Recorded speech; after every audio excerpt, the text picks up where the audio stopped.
So I remember when I was about 10 or 11, that was my first time ever ushering. Um, they said I was old enough to join the youth usher board.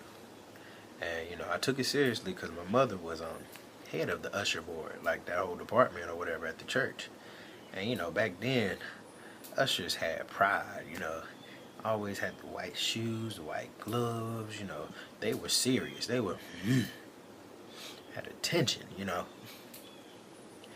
And so, I'm sitting there 10, 11, and I'm standing there, trying to be a good usher, trying to, attend to everybody's needs, passing out envelopes and all this stuff, you know, doing my usherly duties, getting it in.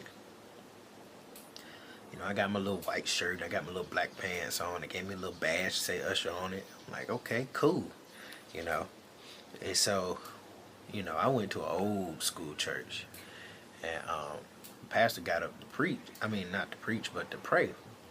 I don't even think it was pastor. It was one of the ministers, and he was an older guy, and so he like tarried for a while. Like we were sitting there praying for about 10, 15 minutes, and so I was so into like being structured and being like a good usher that I locked my knees while ushering. And so as I lock my knees, I'm sitting there trying to pray, and I just feel this like tension going on in my stomach, and I just didn't know what was going on. And like as he goes further into the prayer, I begin to like bend over, and I'm just like ugh.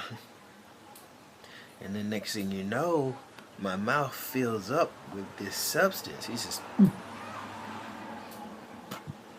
and I really didn't have no choice. I tried to hold it in until the end of the prayer, but then more came out, and I was like, blah,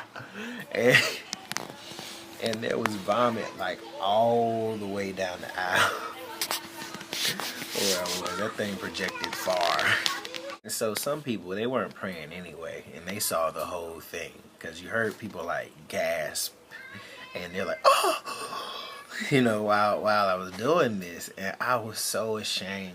And they took me out the church, and they took me out of the church, made me sit outside and drink some Sprite, and I couldn't usher for like another year. And even when I did get back to ushering, it was pretty bad, because they was always checking on me. They were like, you alright? Don't lock your knees. And I'm just sitting there like, yo, shut up, man. Follow me on Twitter, Sax Prophet. Follow me on Instagram, same name. Like, subscribe, comment. God bless y'all.